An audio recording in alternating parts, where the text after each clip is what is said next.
যুবকরা বেঁচে থাকবে ততদিন পর্যন্ত এই বাংলাদেশে তোমাদের কোনো অস্তিত্ব থাকতে পারবে না।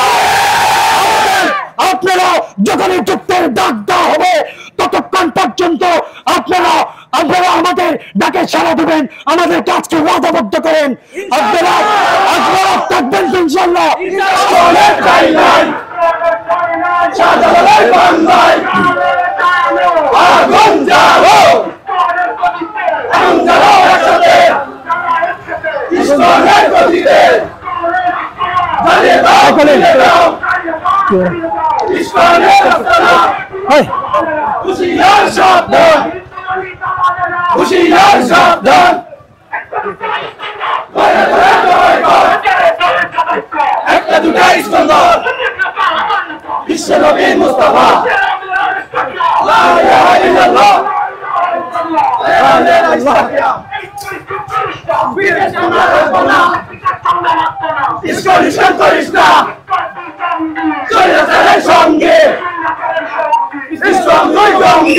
চট্টগ্রামের সাতকানিয়া পৌরসভায় ইসকন নিষিদ্ধের দাবিতে প্রতিবাদী সমাবেশ ও বিক্ষোভ মিছিল অনুষ্ঠিত হয়েছে।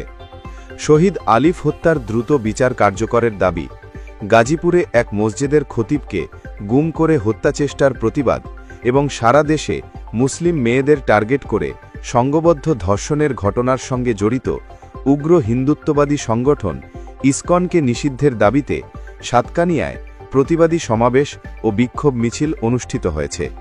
24 অক্টোবর শুক্রবার জুমার নামাজের পর সাতকানিয়া পৌরসভার কানু পুকুরপাড় এলাকায় ইসকন বিরোধী ঐক্য মঞ্চ ও উলেমা জনতা ঐক্য পরিষদ এর উদ্যোগে এ কর্মসূচি অনুষ্ঠিত হয়। সমাবেশে বক্তারা বলেন, বাংলাদেশে ধর্মীয় সহাবস্থান নষ্ট করতে ইসকন নামের সংগঠনটি বারবার ইসলাম বিদ্বেষী কর্মকাণ্ডে জড়াচ্ছে। তারা সরকারের কাছে অবিলম্বে এই সংগঠনকে নিষিদ্ধ করার দাবি জানান।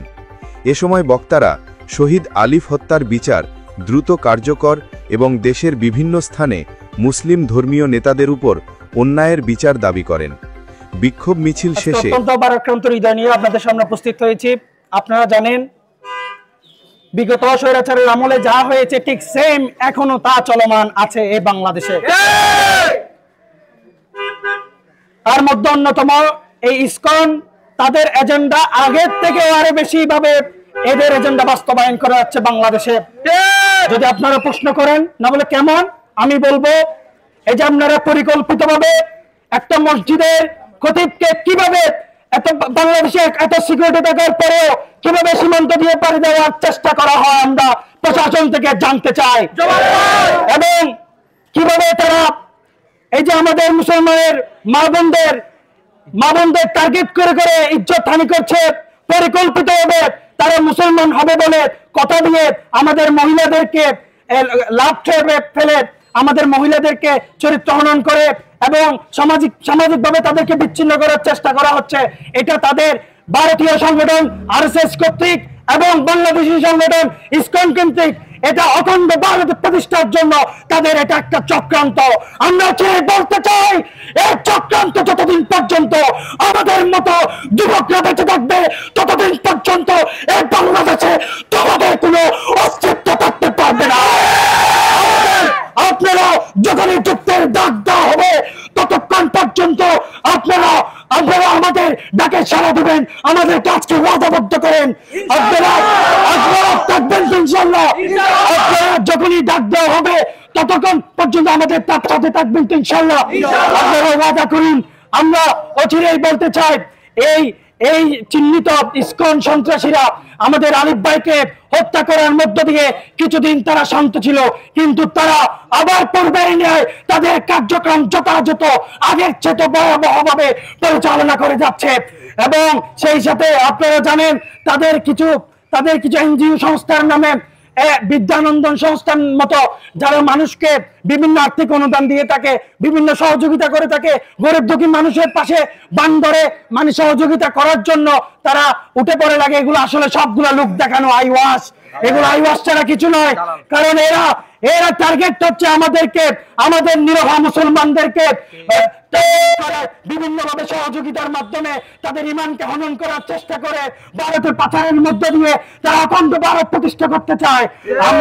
আমরা প্রতিটা বাংলাদেশের প্রতিটা মসজিদ মাদ্রাসাগুলো, স্কুল ক্যাম্পাসগুলোকে আমি, যারা আপনারা দায়িত্বশীল বর্গ আছেন, আলেম ওলামা আছেন, আমি অনুরোধ করব আপনারা দলমত উদ্দেশ্যে এই ইসকনের বিষয়ে সতর্কতা জারি করুন।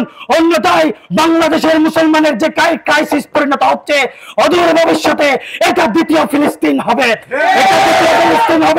এটা দ্বিতীয় ফিলিস্তিন হওয়ার আগে আমরা সবাই যার জায়গা থেকে এদের বিরুদ্ধে ঐক্যবদ্ধভাবে পাড়ায় মহল্লায় সংগ্রামের প্রতিরোধ গড়ে তুলুন, দুর্বার আন্দোলন গড়ে তুলুন, যাতে করে তাদেরকে কোনোভাবেই বাংলাদেশের কোন অবস্থাতে তাদেরকে সন্ত্রাসী কার্যক্রম পরিচালনা করতে দেওয়া না যায়। আপনারা আরেকটি লক্ষ্য করবেন, অনেকে আছে এখানে ভোটের রাজনীতি করতে গিয়ে তাদেরকে আমাদের মতো যারা যুবকরা আছে কোনো কিছু তাদেরকে প্রতিক্রিয়া দেখাতে চাইলে সাম্প্রদায়িক উস্কানিমূলক কথাবার্তা বলে, এমন ভাবে কথাবার্তা বলে আমাদেরকে তাদের অন্যায়ের বিরুদ্ধে প্রতিবাদ করা থেকে দূরে রাখার চেষ্টা করা হচ্ছে। আমরা স্পষ্ট ভাষা বলে দিতে চাই, আমরা ওদের বুটগুলোকে আমরা লাথি মারি।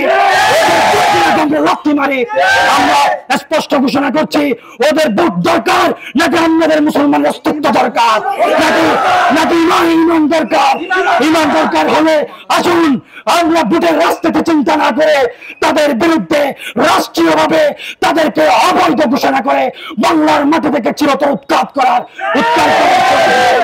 সম্মানিত উপস্থিতি। আমি আরো অনেক কথা বলার ছিল, কিন্তু সময় স্বল্পতার কারণে আমি আপনাদের সামনে বক্তব্য রাখতে পারছি না। সম্মানিত উপস্থিতি, আগামী দিনে আমাদের যে কোনো কঠোর কর্মসূচি